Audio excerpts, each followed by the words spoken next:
Calvin Abueva, nagtamo agad ng injury sa ikalawang sunod na araw ng Gilas practice. Ngunit bago natin pag-usapan yan, pasadahan muna natin ang naging pahayag nito tungkol sa kanyang naging obserbasyon sa ipinakitang performance ng ating Gilas national team. Ayon sa isang interview kay Calvin Abueva courtesy of Daily Tribune Twitter account, sinabi nito na best honor at muling nakabalik sa paglalaro para sa ating Gilas national team.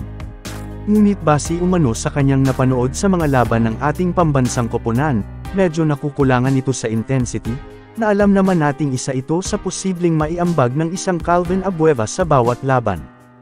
At heto ang kanyang naging pahayag. Siyempre nanonood din ako ng mga laro ng Gilas din.